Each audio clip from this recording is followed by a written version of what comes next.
Février 1937. Depuis bientôt 4 mois, Madrid est assiégée par les franquistes. Les théâtres ne sont pas fermés, mais sont sous le contrôle des comités de travailleurs. Leur rôle est d'améliorer le moral, mais aussi de faire de la propagande révolutionnaire. Des œuvres de théâtre brèves sont représentées sur le front, dans les villages, dans tous les lieux possibles. Le théâtre s'inscrit dans le mouvement agite-prop, agitation et propagande, c'est-à-dire écrit dans l'urgence des combats. Les œuvres montrent que propagande et renouveau peuvent s'associer. Au début de la guerre, la compagnie Nueva Escena, groupe théâtral de l'Alliance des intellectuels antifascistes, organisa une des manifestations les plus importantes en faveur de la République. Le théâtre et la Révolution signent alors une union qui continuera durant les 3 années de la guerre. Entre 1936 et 1939, la musique illustre bien le conflit dans lequel s'opposent les deux camps. D'un côté, des chants nationalistes sont créés.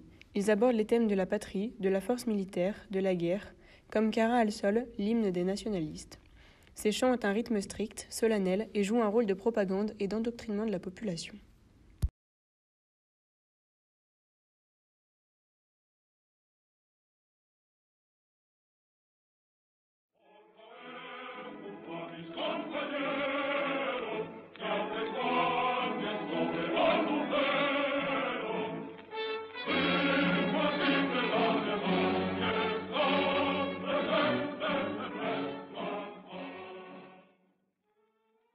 D'un autre côté, de nombreux chants républicains voient également le jour. Ils reprennent les thèmes de la lutte contre la monarchie, la résistance antifasciste ou encore le peuple, tels que A las barricadas, No pasarán, Viva la Faille ou encore El Paso del Ebro.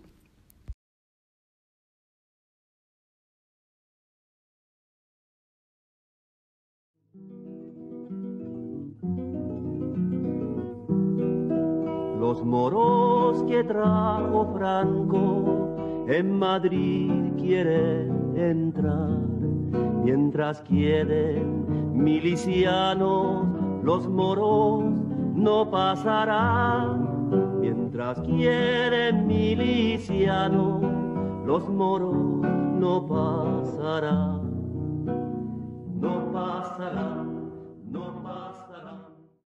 La censure, régie par la loi de la presse de 1938, restera en vigueur jusqu'en 1966. Cependant, en 1976, après la mort de Franco, Salvatore Adamo crée une chanson française intitulée Manuel en hommage aux victimes. Celle-ci sera censurée en Espagne, ce qui montre que la censure n'a pas complètement disparu. Aujourd'hui et depuis la fin de la dictature de Franco, de nombreuses œuvres abordant cette période de l'histoire ont vu le jour et continuent d'apparaître. C'est le cas de Ay Carmela, le fameux refrain de El Paso del Ebro, repris en tant que pièce de théâtre par José Sánchez Sinisterra en 1986.